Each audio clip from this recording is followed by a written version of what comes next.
Good morning, my name's Tom with Holman RV, and I'll be doing a walk around for you on your Sprinter. As we get ready to begin, we'll point out a couple things. I have your awning partially out so we can check it out for you. You want to make sure that you put your awning in if it's stormy weather or windy. The wind could catch this and bring it right up over top of the camper. And so you want to bring it in when you're not around the unit. You want to bring it in at night and definitely during stormy weather. Your rooftop has a solid membrane front to back, side to side. There are die-core seals across the front, across the back, and everything that comes up through the roof has die-core sealant around it. Die-core is a brand name. They make a lot of things for campers. They make this sealant that's non-silicone. Do not use any silicone on that roof. It will eat through the membrane.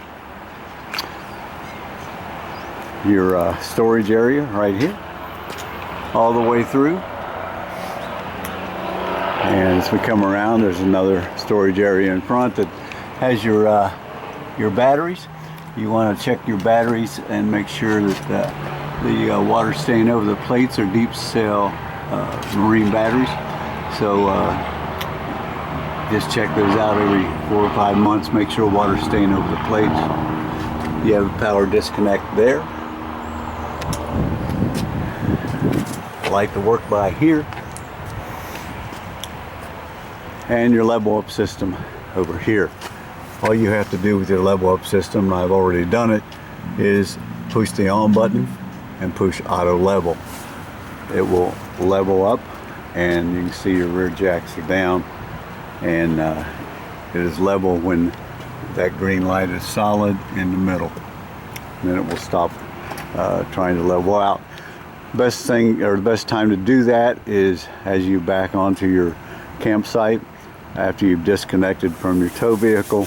Then before you put your slides out, level it up.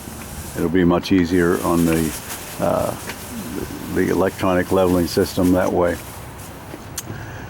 Your LP tanks are here. They're both full. They're both on right now, so we can test things inside. Gas is probably the only thing we'll be able to test since it's been winterized. We won't be able to test the water system, but we did test the water system before it was winterized. You do have a dump hose here that we start you out with, and I'll show you where that fits in as soon as we get back there. Your docking station is here, and I opened up everything except it. So it opens up with your 751. You raise the door, you can latch it up there. So in order to fill your tank, your onboard tank, which has a demand pump, you'll hook your hose up to this, flip the blue lever to tank fill, and it will fill your onboard tank. That is if you do not have city water connection. If you have city water at the site, you'll leave the valve down, hook your water hose up to this, and you'll have city water access. You want to get a pressure regulator for that, and make sure that you keep the water pressure inside to 55 pounds. Pressure regulators for RVs are set at that 55 pound. Over here you have your tank flush. After you've dumped your black tank and it still shows there's something in the tank, then you can hook a hose up to this and make sure you're in a dump with your black tank, and then you can pull your black and open it up. That way you can flush out your black tank with a hose. You do have hot and cold water out here, and a spray nozzle that is in the storage area up front. Below that you'll find your furnace exhaust. Your furnace exhaust does get hot. We do suggest you get a screen for this to keep mud daubers and little varmints out. and keep you from having a repair bill. So your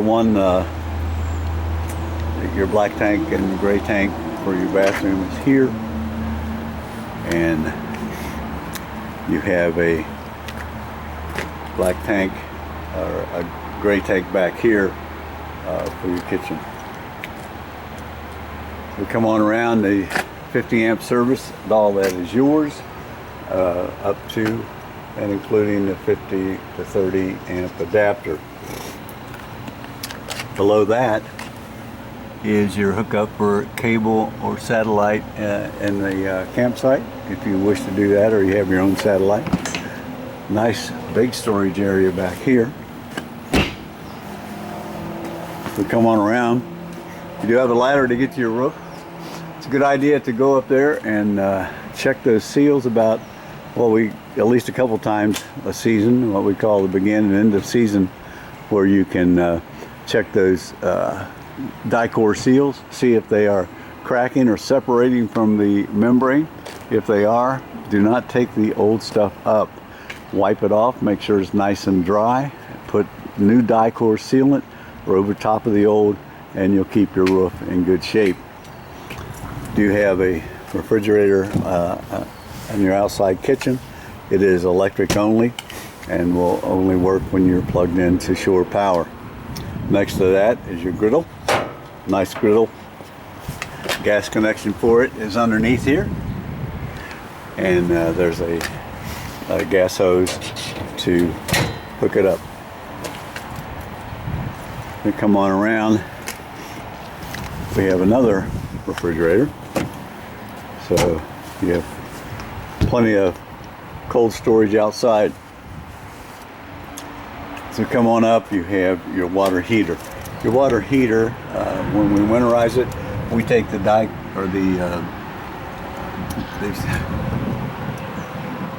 plug out, of course, and that's there, so it'll go back in before when you de-winterize. Your water heater is gas or electric. Your electric button is inside, but this is your electric element, and of course your gas light off is also inside. You want to check with the valve once it's filled to make sure there's water in the tank before you light it off. You do have outdoor speakers. They are water resistant, not waterproof, so do not spray directly into them.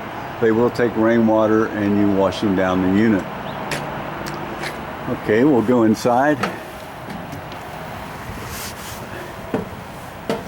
and give you a tour in here. As you come in, one of the first things you're going to do is go to your panel. Your panel will tell you that your fresh water, of course, is empty. Your battery's fully charged, but we're plugged into shore power, so it is charging. Black tank is empty, gray tanks are empty. And then we come down to your water pump. Your water pump, you only need it on if you're not hooked up to city water. If you have your onboard tank full of water, then you turn your water pump on. It's a demand pump, and it will only come on when you ask for water on whatever, your shower, your sink, your toilet. Your electric button for your water heater is here.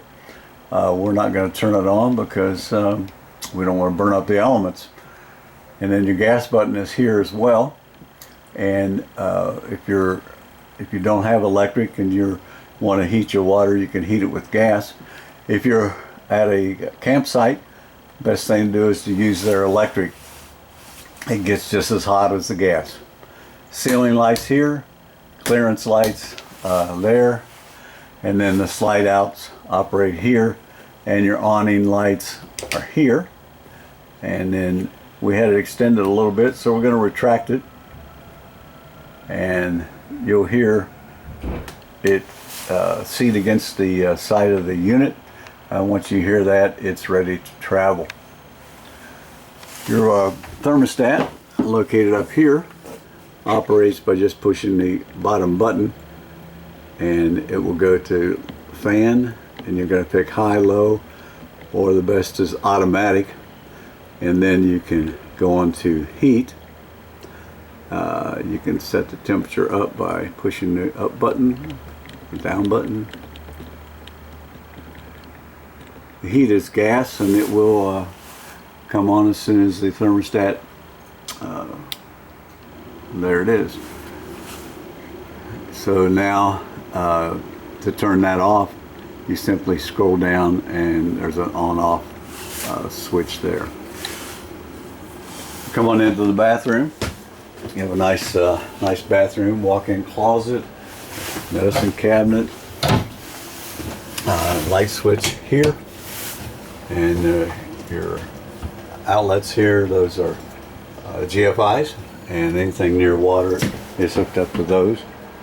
Your toilet has a foot pedal, and in order to put water in the bowl, you're going to press the foot pedal slightly till water runs in and does not open the valve. After use, you're going to push all the way down, and it's going to flush into the black tank. This is where you're going to put your black tank chemicals, so you can, when you start camping, put black tank chemicals in the tank first, and then you'll keep your tank smelling nice and fresh. Your black tank chemicals last about a week. So if you've not dumped your tank in a week, then put more chemicals in, or go ahead and dump and get your fresh tank or your black tank smelling fresh by putting more chemicals and a little bit of water in, and that will keep your tank in good shape. So as we go on into your bedroom, you have a nice closet space, queen size bed, and a thermostat here. And this thermostat is only for your AC up here. In order to run 2 air conditioners, you need to be plugged into 50 amps. If you can only find a 30 amp campsite, then you can only run 1 at a time. Do not try to run 2 ACs on 30 amps. Light switch here, and as we come on out into the cabin, fire extinguisher here. You do have sound bar and electric fireplace. Your electric fireplace will take the chill off on mornings like this, so you could turn it on instead of using your gas to do that. You have an LP and detector here. It's hooked up directly to your battery, and next to that is your cooktop. Your cooktop lights off by just turning it on to high, hitting the sparker, and each one will light off separately.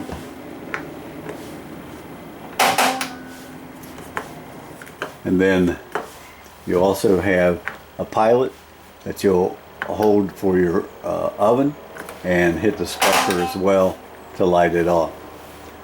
You have a light here to light off your knobs. You want to travel with this down so that it doesn't break by falling. Over the cooktop you have light and fan, and then of course your microwave up here. All the lights above your cooktop or countertop have a button in the middle to light off and on. Nice sink. Your dinette does make into a bed, and what you'll do is take the top off, store these in a safe place, set the top on these rails, and pull your pillows forward over top of the top, and that will make a bunk as well. Nice refrigerator. It's 12 volt, so when you're traveling it's going to stay on as long as you have your 12 volt system on. To turn it on, simply push the button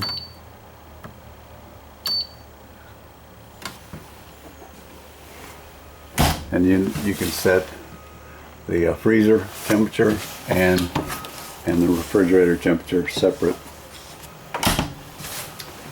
Come back into the bunkhouse.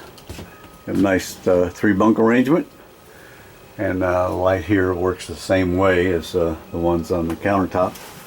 You do have a light switch here for the one just above the door as you're coming in. You do have a vent here that you can ventilate